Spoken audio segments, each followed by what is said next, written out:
러시아 혁명의 시작, 데카브리스트 반란과 니콜라이 1세. 알렉산드르 1세의 통치 노선이 진보적이고 개혁적인 것에서 점차 보수화되자 이러한 통치 노선에 불만을 품은 반란이 일어났다. 이들은 데카브리스트라고 불렸으며 러시아 최초의 혁명 집단이기도 했다. 데카브리스트들은 대부분 군장교였다. 그들은 귀족 가문과 정예부대 출신이었으며 훌륭한 교육을 받고 성장한 사람들이었다. 당시 국제공용어 위치였던 프랑스어와 다른 외국어를 배웠으며 나폴레옹 전쟁을 몸소 겪으면서 서구 열강의 자유주의와 개혁 정치에 대해 직접적으로 경험한 사람들이었다. 이들은 입헌군주제 실현을 목표로 반란을 일으켰다. 유럽의 자유주의 사상에 의한 영향으로 발생하였는데 1816년 구제동맹이라는 결사를 시작으로 여러 갈래로 분파되어 활동하였다. 구제동맹은 그 다음 해에 복지동맹으로 이어졌는데 그들은 주로 창립 초기인 당시에는 군사적 반란보다는 러시아에서의 자선활동과 교육, 시민정신의 발전에 큰 비중을 두고 있었다. 그러나 러시아에서 알렉산드르 1세의 통치 노선이 반동적 색채가 강해지면서 여러 결사가 생겨나기 시작했다. 1821년에 구제동맹은 정치적이고 음모적 북부결사가 되었고 페스텔이 이끄는 남부결사는 매우 급진적이었다.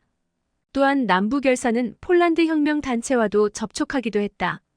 그러던 중 1825년 알렉산드르 1세가 사망하면서 이들에게 행동의 기회를 제공했다.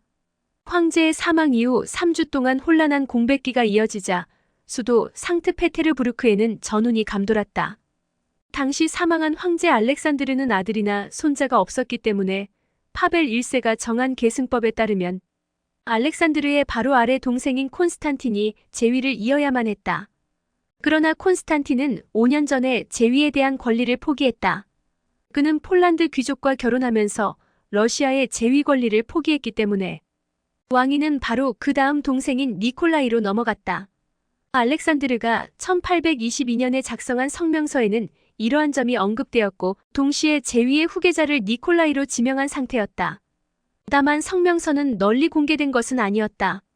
그러나 이러한 의중이 밝혀지지 않고 시간이 흐르자 사람들은 진보적이고 개혁적으로 보이는 콘스탄틴에게 시선이 쏠리기 시작했다.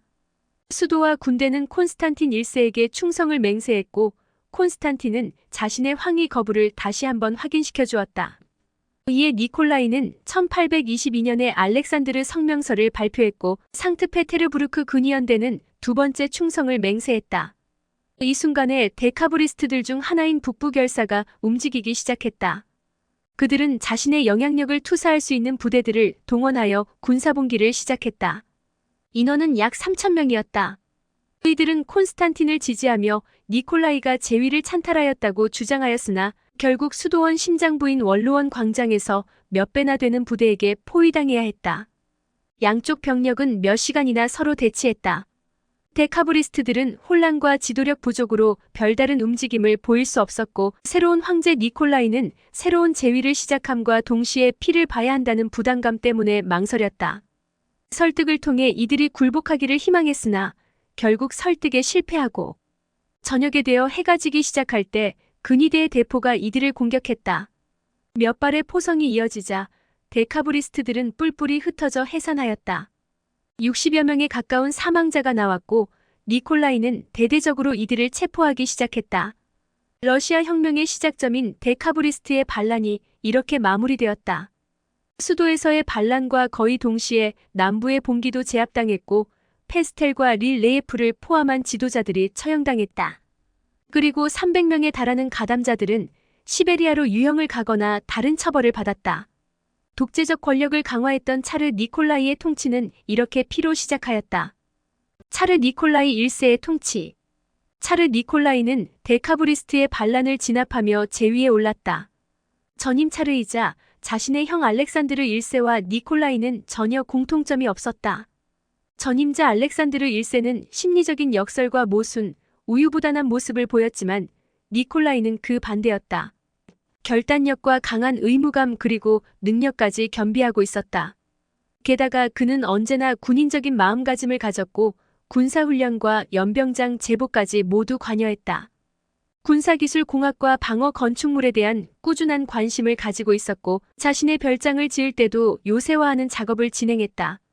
그는 러시아에서 가장 높은 지위를 가진 공병이었고 황제가 되자 전국토를 요새화하는데 온 힘을 기울였다. 차르 니콜라이는 1796년에 태어났고 나폴레옹에 대항한 전쟁과 보수주의가 강화되는 분위기에서 성장했다. 이 시기는 계몽주의가 쇠퇴하고 민족주의가 강해지는 시기이기도 했다. 그는 자신의 거대한 권력이 서구의 계몽주의에서 나온 것이 아니라 러시아의 권위주의에서 나온 것이라 생각하게 되었다. 이러한 이데올로기는 교육부 장관 우바로프 백작에 의해 관제 국민성이라고 불린 독트린으로 나타나게 되었다. 이 이론은 정교회, 전제정치, 국민성이라는 세 가지 원칙을 포함하고 있었다. 그리고 이 원칙은 오늘날의 러시아에도 영향을 미치고 있다. 데카브리스트를 무력으로 짓밟고 등극한 니콜라이는 혁명 세력을 없애야 한다는 생각으로 국무에 임했기에 그의 체제는 군국주의적이고 관료주의적 성격을 갖게 되었다. 황제는 군인에게 둘러싸여 있었고 공식적인 절차를 건너뛰고 밀사를 파견해 국무를 처리했다. 결국 원로원과 국무협의회, 장관협의회는 점점 힘을 잃었고 황제는 자신의 직접적인 통제를 받는 특별관료기구에 의존했다. 이들은 비밀리에 업무를 수행했고 제국의 행정을 더 복잡하고 혼란스럽게 만들었다. 특히 니콜라이는 특별기구로 황제원을 운영했다. 니콜라이 1세 시기 러시아의 개혁은 지지부진했다. 특히 농노제 부분에서 한계점을 명확하게 드러냈다. 그는 농노제가 야기하는 군대와 국가에 대한 손실을 알고 있었으나 지주에게서 농노를 빼앗으면 귀족과 지주들이 헌법을 요구할 것이라고 생각했고 이러한 기존 질서에 충격을 가하면 인민봉기가 일어날 것도 염려했다. 결국 정부는 기존의 전제 정치를 유지하기로 결정했다.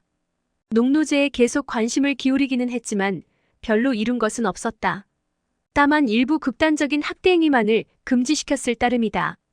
황제는 전제 정치를 유지하고 농노제 폐지를 두려워했으며 모든 대중적인 참여를 의심스러워했다. 결국 개혁 정치는 러시아에 도입될 수 없었다. 게다가 1848년 이후 유럽의 혁명 사태에 겁을 먹은 니콜라이는 완전히 반동적 입장으로 돌아섰다. 유럽의 영향에서 벗어나기 위해 러시아인의 해외여행을 금지하였고 교사와 학생들이 타격을 받아야 했다. 이러한 숨막히는 정치 상태에서 러시아는 크림 전쟁을 맞이해야 했고 뒤따르는 패배 또한 경험해야 했다. 니콜라이 1세의 대외 정책과 오스만 제국. 니콜라이 1세는 제위에 오른 직후 러시아는 페르시아와 전쟁을 벌였다. 러시아-페르시아 전쟁은 1826년 6월에 시작해서 1828년 2월까지 계속되었다. 현재 조지아, 당시 그루지아에 대한 영향력을 두고 두 나라가 대립했던 이 전쟁은 결국 러시아의 승리로 마무리되었다. 러시아는 페르시아와의 투르크만차이 조약을 통해서 예레반시와 함께 아르메니아의 일부 카스피해에 해군을 보유할 수 있는 독점권과 상업적 이권, 거액의 배상금을 얻어냈다. 그는 페르시아의 파트 알리 샤를 타도하고 그를 완전히 축출해 독립을 요구하는 원주민들의 운동을 지지하려 하지 않았다. 러시아가 페르시아와 강화를 체결한 지 얼마 되지 않아서 몇 주 후에 투르크에 선전포고를 했다. 이러한 충돌은 1821년 투르크 영토에서 일어난 그리스 독립전쟁과 더불어 시작된 국제적 위기의 절정이기도 했다. 러시아인들은 정교도인들인 그리스인이 투르크인들에게 지배받는 것을 동정했다. 러시아인들은 전통적으로 투르크에 적대적이었으나 다른 한편으로는 유럽의 현상유지를 지지하였기에 그리스 독립전쟁에 대해 어떠한 태도를 정하는 것은 쉽지 않았다. 결국 니콜라이 1세는 처음에는 영국, 프랑스와 함께 그리고 나중에는 독자적으로 투르크를 제압하고 발칸에서의 갈등을 해결하려고 시도했다. 1827년 10월 20일에 벌어진 나바리노 전투에서 영국, 프랑스, 러시아 연합함대는 투르크를 돕기 위해 출진한 이집트의 함대를 격파했다. 1828년 4월 러시아와 투르크의 교전이 공식적으로 시작되자 러시아는 총력을 기울여 전쟁을 수행했다. 러시아군은 비싼 대가를 치르면서 주요 군사작전에서 승리를 거두고 오스만 제국이 1829년에 아드리아노플 조약에 동의하도록 강요할 수 있었다. 아드리아노플 강화를 통해서 러시아는 투르크로부터 카프카스뿐만 아니라 다뉴브강 입구를 얻어낼 수 있었다. 다뉴브 강 유역의 몰다비아 공국과 발라키아 공국은 러시아의 보호령으로 자치를 약속받았고 투르크에는 막대한 양의 전쟁 보상금이 부과되었다. 러시아 상선은 다이달로스 해협의 통행을 보장받았다. 부수적으로 그리스의 독립혁명은 성공했으나 차르는 이것에 대해서는 탐탁치 않아 했다. 차르는 오스만 제국을 유럽에서 유지시키는 것이 러시아 제국의 이익이 된다고 판단해 유럽 열강에게 오스만의 존속을 주장했다. 차르 니콜라이 1세의 전쟁과 러시아 제국. 니콜라이 1세는 기본적으로 매우 보수적인 사람이었다. 그는 러시아 제국에서 오래된 체제를 유지하는 것이 자신의 신성한 의무라고 여겼다. 게다가 유럽과 러시아는 밀접하게 연관되어 있는 만큼 혁명이라는 적에 대하여 공동으로 대항하려 했다. 혁명은 나폴레옹의 패배와 더불어 사라지는 듯 했으나 1830년, 1848년 그리고 다른 해에도 거듭 발생하였고 1815년의 합의를 뒤엎고 무효화하려 하였다. 러시아의 황제이자 유럽의 헌병인 니콜라이는 이러한 기조에 대항해 대외 정책을 이어나갔다.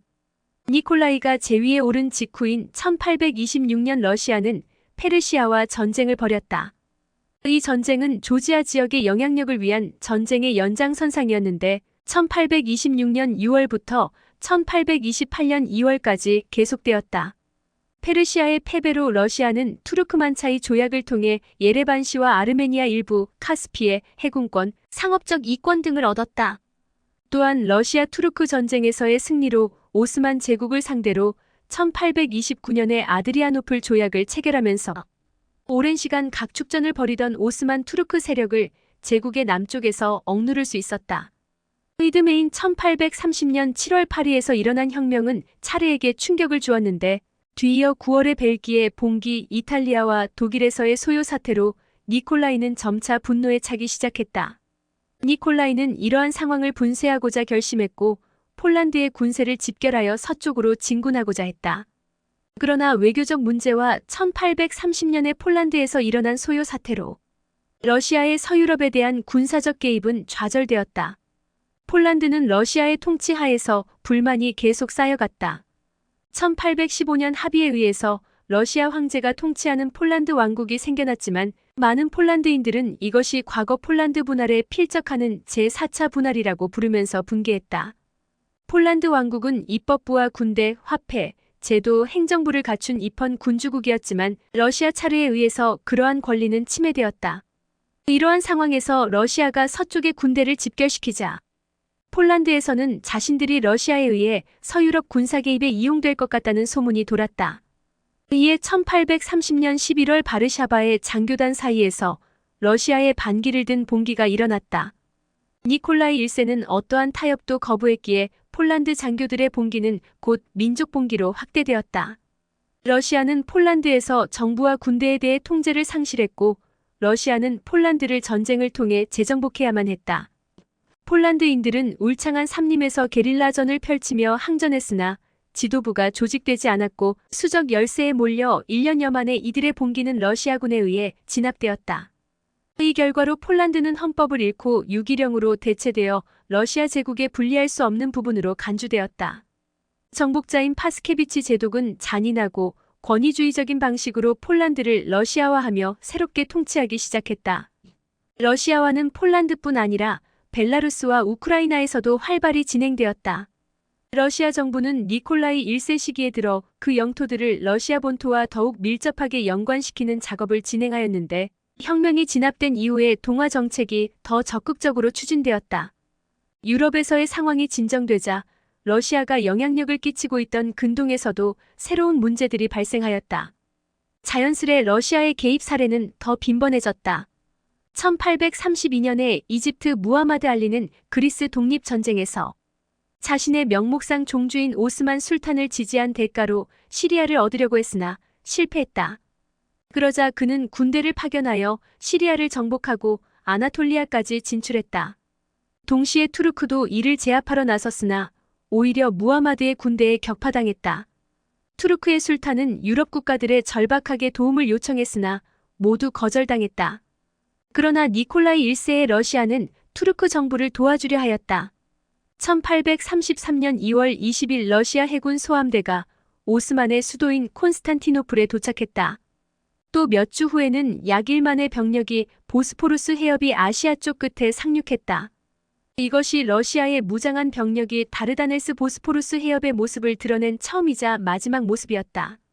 이러한 러시아의 예상치 못한 모습에 유럽 열강은 일제히 투르크와 이집트를 화해시키기 위한 조치를 취했다. 두 교정국 사이에는 퀴타이아 협정이 체결되며 러시아는 파병의 명분을 잃었다.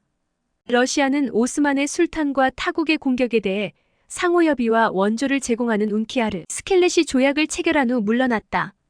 이 조약에서는 비밀 조항이 있었고 투르크는 다르달레스 해협에 외국 군함이 통행하지 못하게 하는 대가로 러시아를 원조할 의무를 벗을 수 있었다.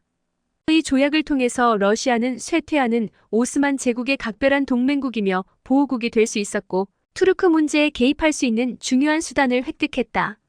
1830년과 1831년 사이 유럽과 소아시아에서 일어난 사건들로 인해서 니콜라이 1세는 보수주의 열강들 사이에서도 긴밀한 협력과 공동적 협의체의 필요성을 절감했다. 니콜라이의 이러한 생각을 프로이센도 동일하게 느끼고 있었으며 동유럽 세 군주국은 1833년 회합을 가졌다. 러시아와 합스부르크 제국은 소아시아 지역에서 오스만의 지배력을 유지시킨다는 점에서 이해를 같이 했으며 프로이센과는 폴란드와 관련된 정책이 강조되었다. 세 열강은 1833년 10월 15일 베를린 협정에 서명했다. 유럽에서 보수주의를 지키는 수문장이 되고자 했던 니콜라이는 1848년 프랑스에서 새로운 혁명이 일어났다는 소식을 듣고는 바로 강렬한 반응을 보여주었다. 프랑스 2월 혁명이었다. 그는 혁명을 용납할 수 없었기 때문에 바로 프랑스와의 외교관계를 단절하고 라인강으로 진격하기 위해서 서부 러시아의 30만에서 40만에 이르는 병력을 소집해두었다. 그러나 혁명의 불길은 생각보다 빨랐다. 한 달도 되지 않아서 프로이센과 오스트리아, 일부 독일 연방국가들 사이에 대중 반란이 폭발하기 시작했고 기존 유럽 대륙의 기존 질서는 급속하게 무너져 내리기 시작했다. 니콜라이는 이러한 혼돈의 소용돌이 속에서 정통주의의 수문장으로서 이름을 날렸다. 그는 유럽의 국면을 반혁명으로 전환시키기 위해서 많은 노력을 기울였다. 그는 반혁명 성명서를 내며 전 러시아 신민에게 호소하였다. 또한 오스트리아의 600만 루블의 차관을 지원하면서 유럽의 기존 질서 중 한 축이던 오스트리아를 지원했다. 또한 군사적 움직임도 보여주었는데 1848년 7월 다뉴브의 몰다비아 공국과 발라키아 공국에서 최초로 이루어졌다. 이때 니콜라이는 헝가리에서 일어난 봉기를 진압해달라는 오스트리아의 군사적 요청 또한 받아들여 20만에 이르는 러시아군이 헝가리에 투입되기도 했다. 그러나 이러한 노력에도 불구하고 유럽의 헌병인 러시아의 위상은 그리 높지 못했다. 자유주의와 민족주의는 비록 패배했지만 살이 지지 않았고 유럽의 여론은 그다지 러시아에게 좋지 못했다. 그리고 차르와 친밀했던 국가들조차 러시아의 고압적인 행동에 불만을 표현했으며 심지어 도움을 받은 오스트리아조차 러시아의 도움이 고압적인 배려에 불과했다며 불만을 표했다. 이러한 러시아에 대한 전 유럽의 불만은 곧 참담한 전쟁의 패배로 나타나게 된다. 차르 니콜라이 1세와 크림 전쟁. 러시아는 1848년 이후 유럽 대륙의 봉기를 진압하러 다니면서 보수주의의 수호자를 자처했다.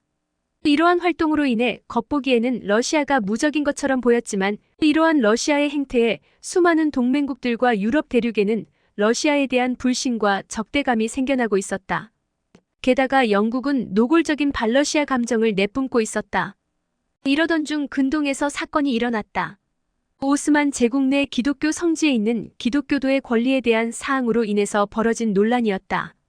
성지에서 가톨릭 교도들과 정교회 교도들 사이에서 벌어진 이 논란은 곧 가톨릭 교도 국가와 정교회 교도 국가 사이의 알력 다툼으로 변질되었다. 가톨릭 교도의 국가는 프랑스였고 정교회 국가는 러시아였다. 러시아의 니콜라이 1세와 프랑스의 나폴레옹 3세의 서로 간의 반박은 결국 전쟁으로 비화되었다. 러시아는 투르크인들에게 최후 통첩을 날리면서 1853년 2월 멘시코프를 파견하였다. 러시아의 논리에 따르면 투르크 정부는 제국 내 수많은 그리스 정교인들에게 권리를 인정해 주어야 했다. 그러나 투르크는 이미 투르크에 속한 정교도 신민에 대한 간섭은 주권 침해로 인식하며 간섭을 용인하려 하지 않았다. 그렇게 되자 러시아의 멘시코프는 회담을 포기하고 투르크를 떠났다. 게다가 러시아는 다뉴브 유역의 공국을 점령하여 무력 시위를 벌였다. 이러한 러시아의 행동은 결국 전쟁이 일어나는데 핵심적 이유가 되었다. 1853년 10월 러시아와 투르크 사이에 전쟁이 시작되었다. 이 전쟁을 크림 전쟁이라 한다. 러시아인들은 투르크 함대와 수송선을 11월 30일 시노페 바깥에서 격침시켰다.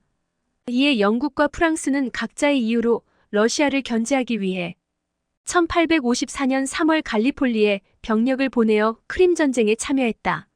오스트리아는 러시아와 교전을 벌이기 직전에 멈추었으나 동맹국들 편에서 외교적인 압력을 강하게 행사했다.